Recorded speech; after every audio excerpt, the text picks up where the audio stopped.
नमस्कार दोस्तों, एजुकेशन 24 में आपका स्वागत है। दोस्तों आज का वीडियो बहुत ही खास होने वाला है क्योंकि आज के इस वीडियो में आपको बीए फर्स्ट ईयर के फर्स्ट सेमेस्टर में आपका सब्जेक्ट हिस्ट्री उसके अंदर कौन कौन से क्वेश्चन आने वाले हैं, इस वीडियो के अंदर मैं आपको आने वाले क्वेश्चन के बारे में बताऊंगा। तो आप इस वीडियो को पूरा अंत तक जरूर देखिएगा क्योंकि इस वीडियो से आपको बहुत कुछ सीखने को मिलेगा जो कि बीए एग्जाम में काम करेगा।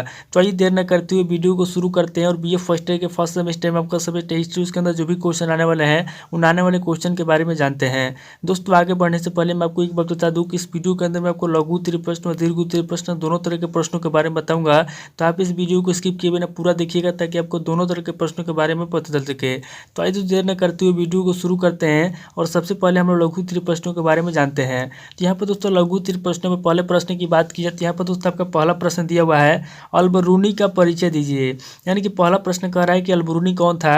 यहाँ पर दोस्तों आपको सबसे पहले अलबरूनी का परिचय देना है, यानी कि अलबरूनी के बारे में आपको बताना है। अब दोस्तों अगले क्वेश्चन की बात की जाए तो यहाँ पर दोस्तों आपका दूसरा क्वेश्चन दिया हुआ है, उपनयन संस्कार से क्या तात्पर्य है, इसके उद्देश्य बताइए। यानी कि दूसरा क्वेश्चन कह रहा है कि उपनयन संस्कार क्या होता है। यहाँ पर दोस्तों आपको सबसे पहले उपनयन संस्कार के बारे में बताना है, उसके बाद उपनयन संस्कार के क्या उद्देश्य होते हैं। यहाँ पर दोस्तों आपको उपनयन संस्कार के उद्देश्य भी बताना है। अब दोस्तों अगले क्वेश्चन की बात की तो यहाँ पर दोस्तों आपका तीसरा क्वेश्चन दिया हुआ है, भारत में सामंतवाद के उद्भव पर प्रकाश डालिए। यानी कि भारत में जो सामंतवाद का उद्भव हुआ, यहाँ पर दोस्तों आपको भारत में सामंतवाद के उद्भव पर प्रकाश डालना है। यानी कि भारत में सामंतवाद का उद्भव कैसे हुआ, यहाँ पर दोस्तों आपको बताना है कि भारत में सामंतवाद का उद्भव कैसे हुआ और इसके ऊपर क्या करना है, इसके ऊपर आपको प्रकाश डालना है। अब दोस्तों अगले क्वेश्चन की बात कीजिए तो यहाँ पर दोस्तों आपका चौथा क्वेश्चन दिया हुआ है, अजय राज पर संक्षिप्त प्रकाश डालिए। यानी कि चौथा क्वेश्चन कह रहा है कि जो अजय राज है, यहाँ पर दोस्तों आपको क्या करना है, यहाँ पर दोस्तों आपको अजय राज पर संक्षिप्त प्रकाश डालना है। यानी कि अजय राज के बारे में बताना, अजय राज का परिचय लिखना है। अब दोस्तों अगले क्वेश्चन की बात कीजिए तो यहाँ पर दोस्तों आपका पांचवा क्वेश्चन दिया हुआ है, परमार शासक मुंज परमार की उपलब्धियों का मूल्यांकन कीजिए। यानी कि पांचवा क्वेश्चन कह रहा है कि जो परमार शासक मुंज परमार है,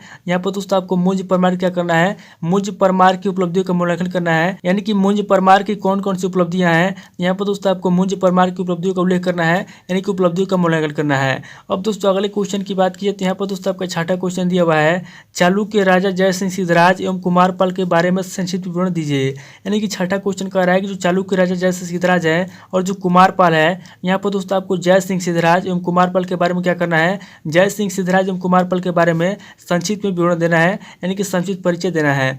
अब दोस्तों अगले क्वेश्चन की बात की जाए तो यहाँ पर दोस्तों आपका सातवां क्वेश्चन दिया हुआ है, गौड़ नरेश शशांक का परिचय दीजिए। यानी कि सातवां क्वेश्चन कह रहा है कि गौड़ नरेश शशांक कौन है। यहाँ पर दोस्तों आपको गौड़ नरेश शशांक का परिचय देना है, यानी कि गौड़ नरेश शशांक के बारे में आपको बताना है।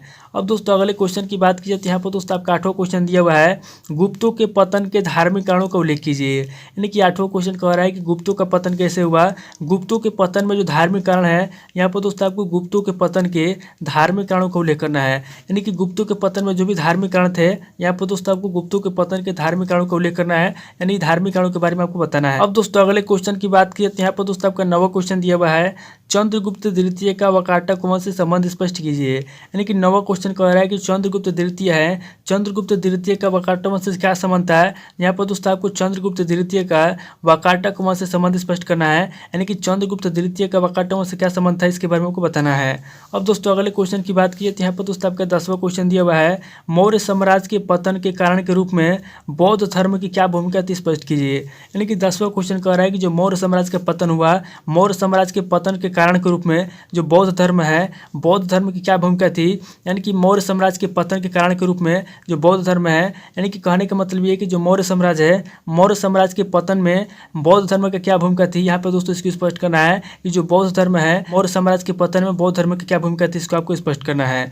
अब दोस्तों अगले क्वेश्चन की बात की तो यहाँ पर दोस्तों आपके 11वां क्वेश्चन दिया हुआ है, महावीर जैन की प्रमुख शिक्षाओं पर प्रकाश डालिए। यानी कि जो महावीर जैन है, यहाँ पर दोस्तों आपके 11वें क्वेश्चन के अंदर महावीर जैन की प्रमुख शिक्षाओं पर क्या करना है, महावीर जैन की प्रमुख शिक्षाओं पर प्रकाश डालना है। अब दोस्तों अगले क्वेश्चन की बात की तो यहाँ पर दोस्तों आपका 12वां क्वेश्चन दिया हुआ है, अजात शत्रु के साम्राज्य विस्तार के अंतर्गत कौशल से हुए युद्ध का वर्णन कीजिए। यानी कि जो अजात शत्रु है, यहाँ पर दोस्तों 12वें क्वेश्चन के अंदर क्या करना है, 12वें क्वेश्चन के अंदर अजात शत्रु के साम्राज्य विस्तार के अंतर्गत कौशल से हुए युद्ध का वर्णन करना है। यानी कि जो अजात शत्रु है, इसके साम्राज्य विस्तार के अंदर जो कौशल से युद्ध हुआ था, यहाँ पर दोस्तों आपको कौशल से युद्ध का करना है, कौशल से हुए युद्ध का वर्णन करना है। दोस्तों अगले क्वेश्चन की बात की तो यहाँ पर दोस्तों आपका 13वां क्वेश्चन दिया हुआ है, वैदिक कालीन सामाजिक जीवन का वर्णन कीजिए। यानी कि दोस्तों 13वां क्वेश्चन कह रहा है कि जो वैदिक काल की सामाजिक जीवन था, यहाँ पर दोस्तों आपको वैदिक काल के सामाजिक जीवन का वर्णन करना है। यानी कि वैदिक काल की जो सामाजिक जीवन है, यहाँ पर दोस्तों आपको वैदिक काल सामाजिक जीवन का वर्णन करना है। अब दोस्तों अगले क्वेश्चन की बात की तो यहाँ पर दोस्तों आपका 14वां क्वेश्चन दिया हुआ है, सैंधव की मूर्ति कला का संक्षिप्त परिचय दीजिए। यानी कि 14वां क्वेश्चन कह रहा है कि सैंधव की मूर्ति कला थी। यहाँ पर दोस्तों आपको सैंधव की मूर्ति कला क्या करना है, सैंधव की मूर्ति कला का संक्षिप्त परिचय देना है। यानी कि सैंधव की मूर्ति कला के बारे में आपको बताना है।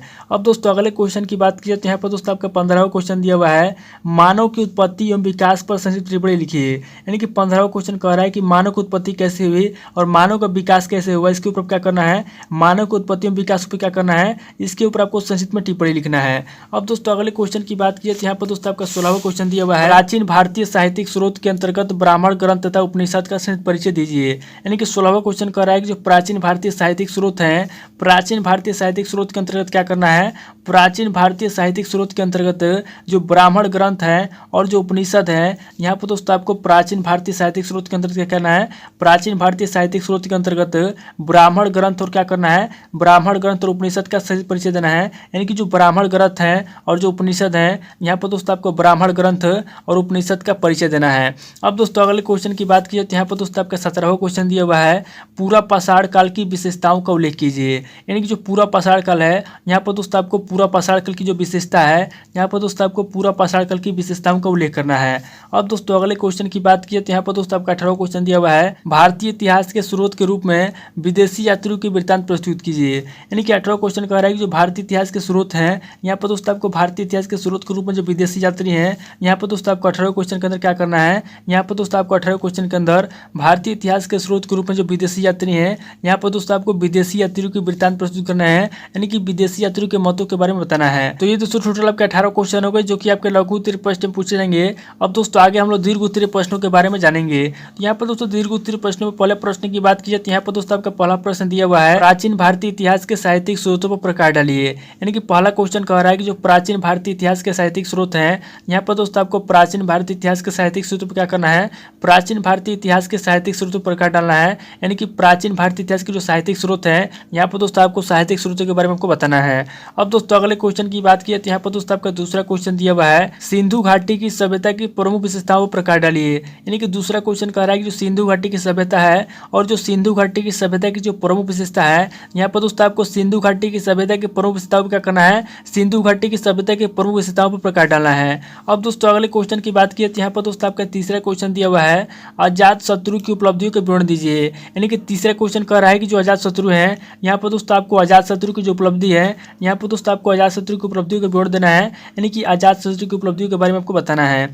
अब दोस्तों अगले क्वेश्चन की बात की तो यहाँ पर दोस्तों आपका चौथा क्वेश्चन दिया हुआ है, चंद्रगुप्त प्रथम तक गुप्तों के प्रारंभिक इतिहास का निरूपण कीजिए। यानी कि चौथा क्वेश्चन कह रहा है कि जो चंद्रगुप्त प्रथम है, यहाँ पर दोस्तों आपको चंद्रगुप्त प्रथम तक जो गुप्तों के प्रारंभिक इतिहास है, यहाँ पर दोस्तों आपको चंद्रगुप्त प्रथम तक गुप्तों के प्रारंभिक इतिहास का निरूपण करना है। अब दोस्तों अगले क्वेश्चन की बात की तो यहाँ पर दोस्तों आपका पांचवा क्वेश्चन दिया हुआ है, समुद्रगुप्त का जीवन चरित्र एवं उसकी उपलब्धियों का विवेचन कीजिए। यानी कि पांचवा क्वेश्चन कह रहा है कि जो समुद्रगुप्त है, यहाँ पर दोस्तों आपको सबसे पहले समुद्रगुप्त का जीवन चरित्र बताना है। उसके बाद दूसरे स्टेप में आपको समुद्रगुप्त की जो भी उपलब्धियां हैं, यहाँ पर दोस्तों उसकी उपलब्धियों का विवेचन करना है। अब दोस्तों अगले क्वेश्चन की बात की तो यहाँ पर दोस्तों आपका छठा क्वेश्चन दिया हुआ है, चंद्रगुप्त द्वितीय की शक विजय पर टिप्पणी लिखिए। यानी कि छठा क्वेश्चन कह रहा है कि जो चंद्रगुप्त द्वितीय है, यहाँ पर दोस्तों आपको चंद्रगुप्त द्वितीय की जो शक विजय है, यहाँ पर दोस्तों आपको चंद्रगुप्त द्वितीय की शक विजय पर टिप्पणी लिखना है। अब दोस्तों अगले क्वेश्चन की बात की तो यहाँ पर दोस्तों आपका सातवां क्वेश्चन दिया हुआ है, गुप्त काल को स्वर्ण काल क्यों कहा जाता है।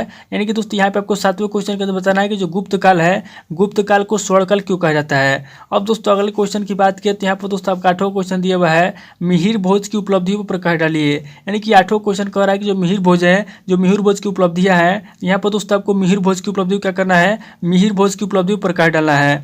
अब दोस्तों अगले क्वेश्चन की बात की तो यहाँ पर दोस्तों आपका नौवां क्वेश्चन दिया हुआ है, भारत में सामंतवाद के उद्भव एवं विकास की विवेचना कीजिए। यानी कि नौवां क्वेश्चन कह रहा है कि जो भारत है, भारत में सामंतवाद का उद्भव कैसे हुआ और सामंतवाद का विकास कैसे हुआ। यहाँ पर दोस्तों आपको बताना है कि भारत में सामंतवाद का उद्भव कैसे हुआ और विकास कैसे हुआ, इसके ऊपर क्या करना है, इसके ऊपर आपको विवेचना करना है। अब दोस्तों अगले क्वेश्चन की बात की तो यहाँ पर दोस्तों आपका दीर्घ उत्तरीय प्रश्न का लास्ट क्वेश्चन दिया हुआ है, यानी कि 10वां क्वेश्चन दिया हुआ है, महमूद गजनवी का मूल्यांकन कीजिए। यानी कि जो महमूद गजनवी है, यहाँ पर दोस्तों आपको महमूद गजनवी का मूल्यांकन करना है। यानी कि महमूद गजनवी के बारे में आपको विस्तार से बताना है। तो दोस्तों ये टोटल आपके 10 क्वेश्चन हो गए जो कि आपके दीर्घ उत्तरीय प्रश्न पूछे जाएंगे।